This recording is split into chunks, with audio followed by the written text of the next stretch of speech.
Olá pessoal, obrigada por estarem me assistindo numa época que está todo mundo correndo muito, como está a vida hoje em dia. Eu vou falar sobre coisas astrológicas que eu acho importante e que vale a pena a gente pensar junto.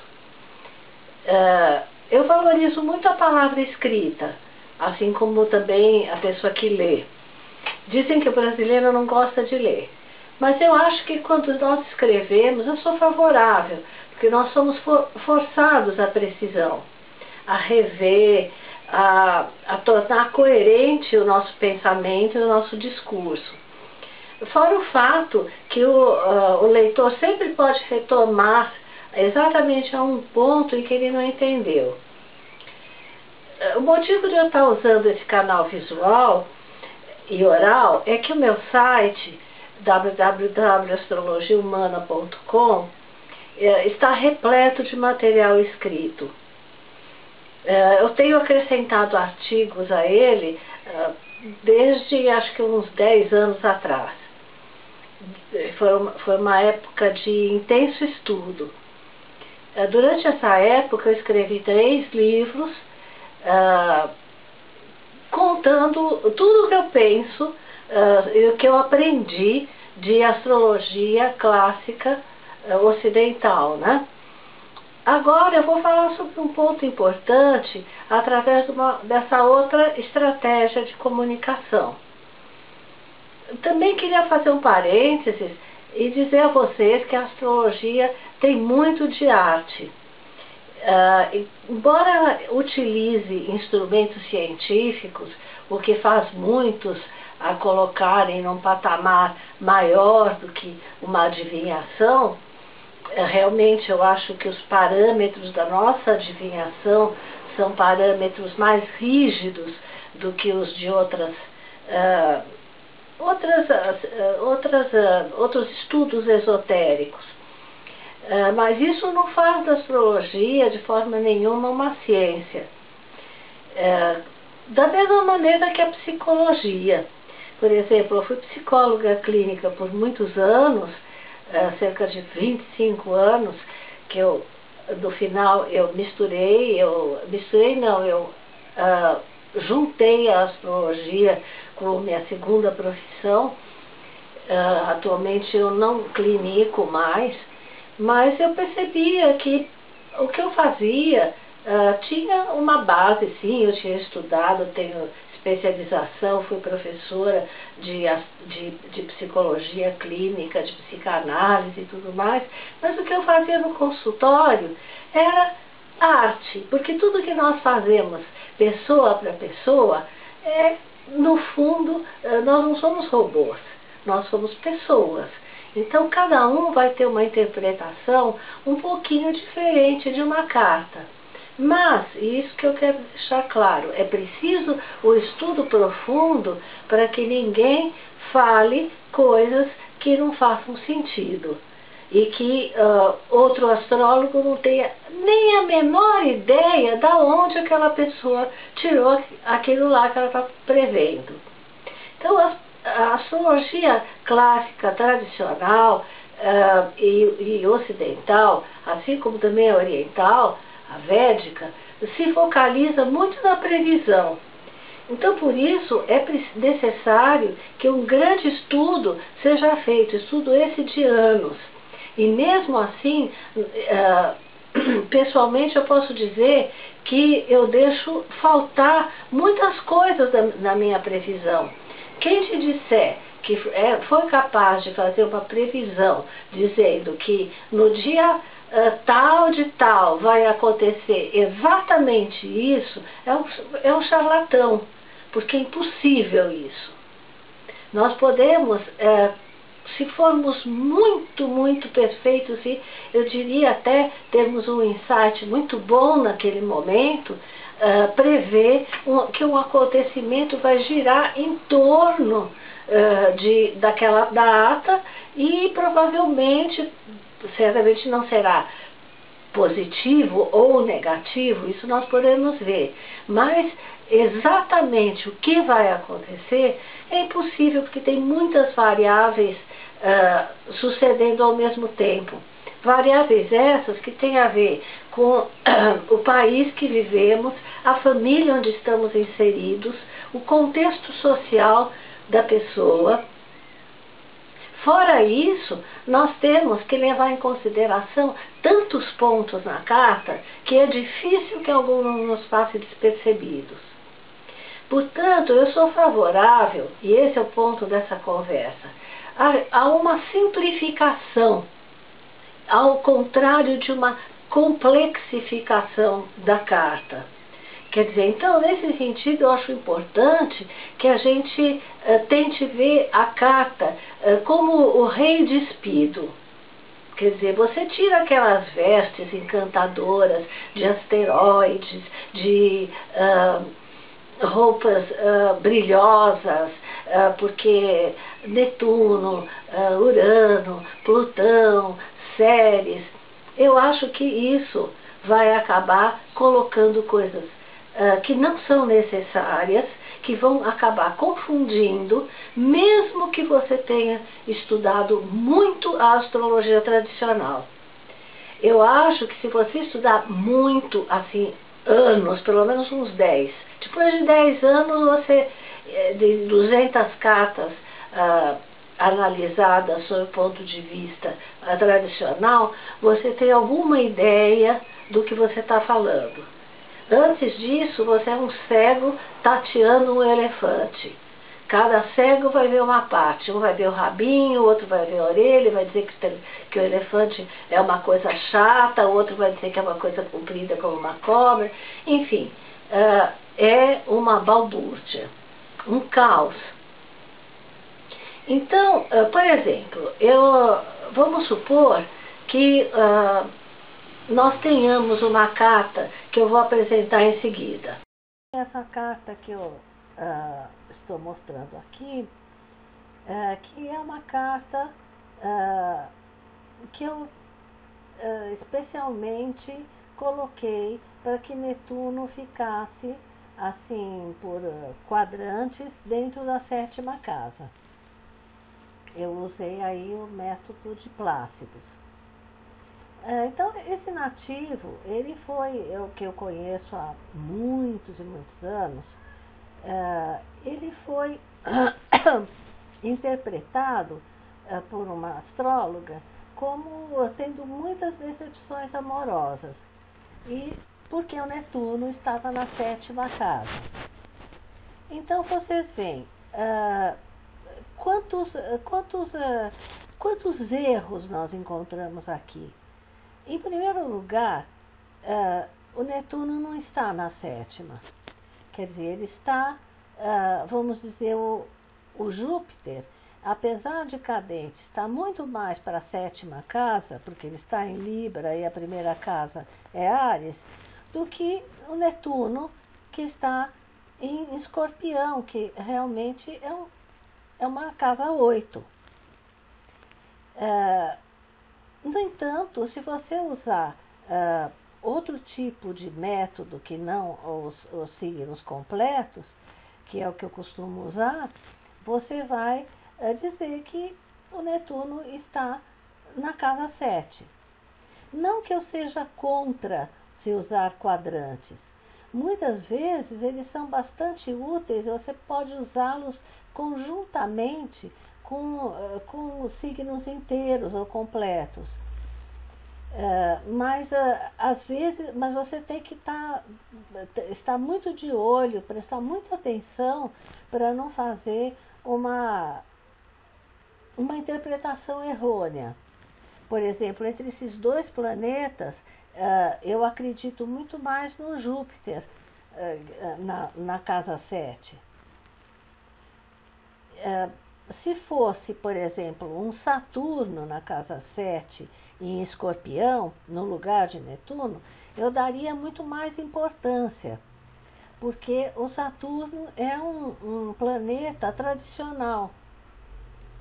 Agora, se você querer usar o Netuno, que é um planeta transpessoal, moderno, que poderia ter alguma influência se ele estivesse, suponhamos, em cima de um ângulo, tá? Exatamente como uma estrela. Nesse ponto eu sou favorável à posição de Froley. Ele não é uma estrela, ele é um planeta, mas ele não rege coisa nenhuma.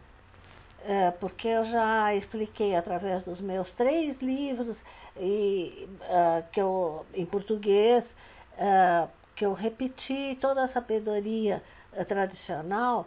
As regências já estão completas, são 7 planetas que regem 12 signos. E existe toda uma filosofia platônica e aristotélica por detrás disso, por detrás dessas regências. Isso está nos meus livros, quem se interessar por ver, especialmente no primeiro, Fundamentos da Astrologia Tradicional. Então, mas vamos supor, que a gente considere Netuno aí na 7ª casa, como muitos modernos considerariam. Quanto aos modernos, eu mesma já fui moderna e já interpretei essa carta como essa pessoa tendo o Netuno na 7.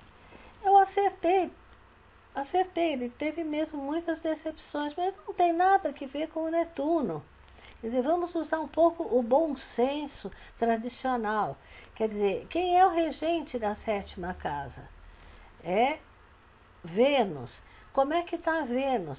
Vênus está numa posição cadente, em conjunção com Saturno, acabou de se separar de Marte.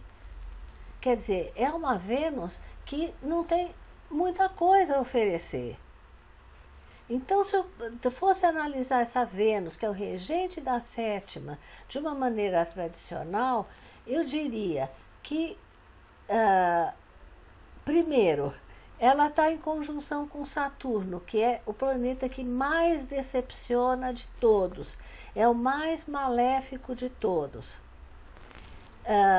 Os dois são regidos por Júpiter, que é também o regente da 12, e está na 7. Então, as coisas escondidas, de fato, esse nativo teve relações escondidas durante anos da vida dele com uma pessoa que não podia aparecer em público, que o decepcionou tremendamente, que o feriu muitíssimo e tirou muito do dinheiro dele, porque a Vênus é regente também da 2.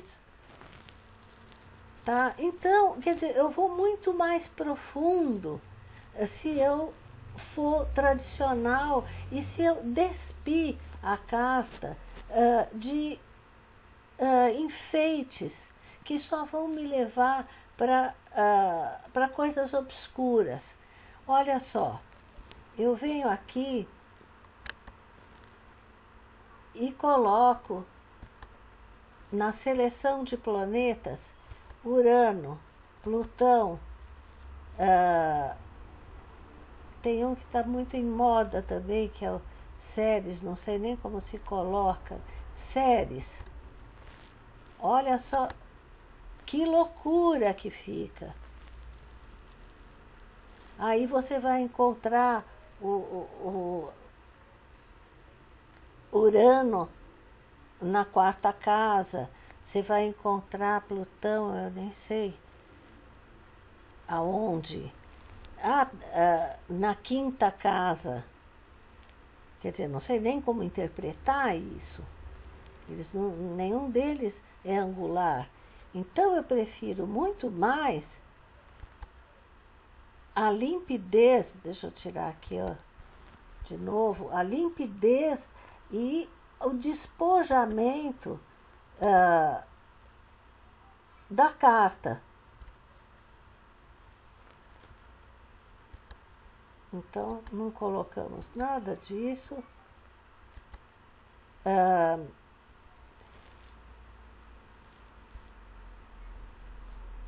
Agora, vocês veem que eu coloquei o nó do sul e o nó do norte. E coloquei também a parte da fortuna. Por sinal, cadê ela? Está no ascendente porque é uma lua nova. Quer dizer, esse nativo,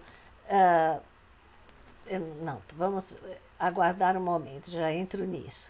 Em primeiro lugar, você não põe nada, tá? Você tira a parte da fortuna, embora que eu acho que a parte da fortuna não pode tirar, porque ela é extremamente importante, essa sim é como um ângulo.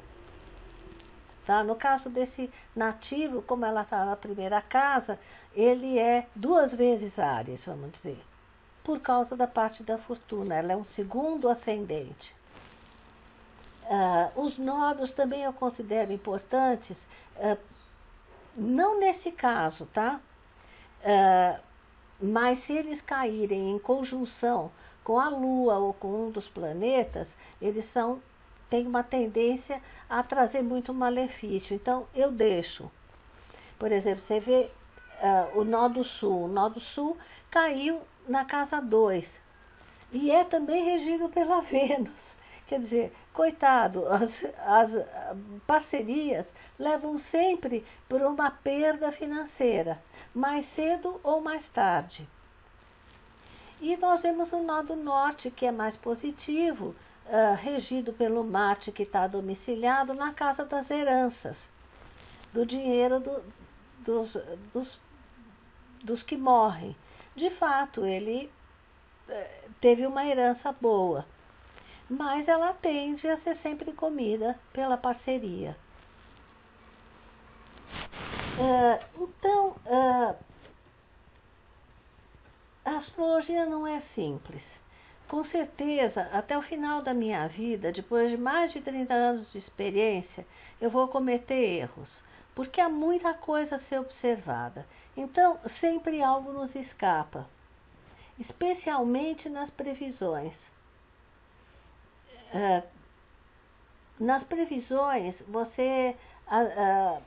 como você vai usar as revoluções solares, você não consegue progredir, fazer a revolução de todos os pontos do mapa. Eu digo partes, nodos, todas essas coisas. Então, muitas coisas vão passar desapercebidas. Então, anos que aparentemente seriam fáceis, podem ser difíceis, porque você esqueceu de olhar que Saturno caía em cima da parte da fortuna. E se a parte da fortuna for um significador, como é nesse caso, um significador de vida, porque ele está na primeira casa, vai ser um ano de doenças, porque Saturno sempre traz, nesse caso, em qualquer caso, ele traz uma diminuição de vitalidade. Mas Saturno aqui eu considero para casa 9 e ele está junto com a Vênus. Essa pessoa tinha um talento muito grande para persistir nas coisas e para estudar arte, mas ele nunca conseguiu, porque esses planetas estão cadentes,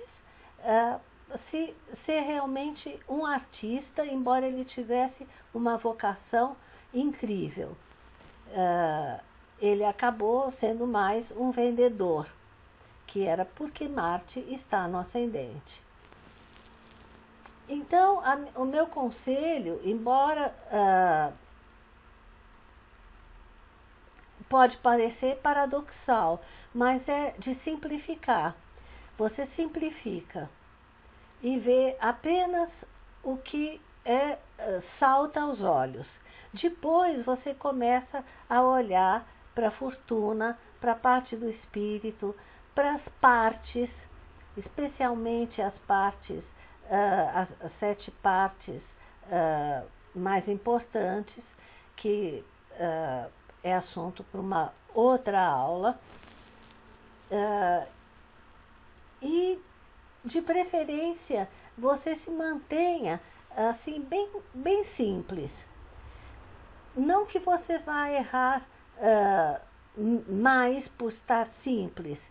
Sob o ponto de vista de análise da carta, você vai errar menos. Mas, sob o ponto de vista das previsões, às vezes alguma coisa pode te escapar. Mas você pode ter certeza de uma coisa: você vai estar com o foco nos grandes movimentos. Apenas não se esqueçam nunca de levar em conta a parte da fortuna, que é, como eu falei, uma parte muito importante para a vida. Muitos astrólogos utilizam várias técnicas e todas elas são válidas. Alguns usam mais o método ptolomaico, alguns dão muita importância para os termos, outros dão muita importância para as partes. E essas coisas são válidas, são técnicas válidas dentro da tradição.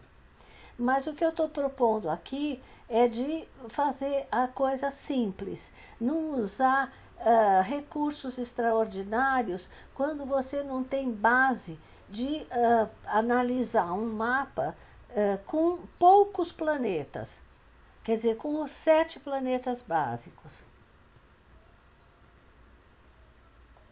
E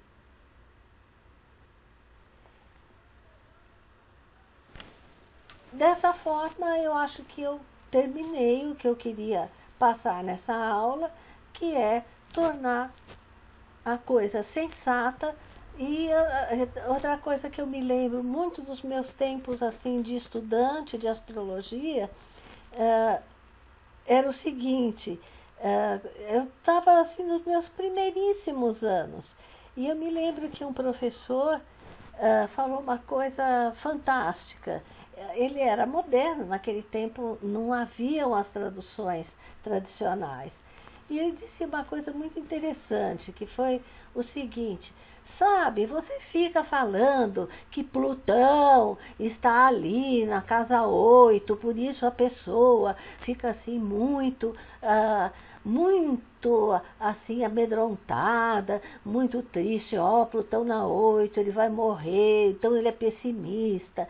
E você não olha, poxa, que tem Saturno no ascendente. Quer dizer, esse cara que era um capricorniano, o nome dele era Carlos Fini. Ele está aí na internet, está vivendo em Curitiba, e às vezes eu o encontro nos congressos. E ele falou uma coisa que eu não esqueci nunca, mesmo sendo moderna, porque bateu com aquilo que eu sou. Quer dizer, eu tenho um Saturno angular, então ele era capricorniano, então é isso mesmo. Quer dizer, não complica quando o óbvio é ululante, entendeu? Então, make it simple.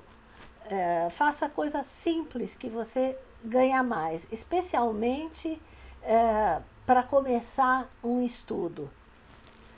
Seja você um astrólogo experiente, seja você um astrólogo iniciante. Seja simples, seja básico. E depois você vai acrescentando as vestes do rei. Mas inicialmente, veja o rei como ele é, nu. É isso aí. Obrigada para quem me escutou.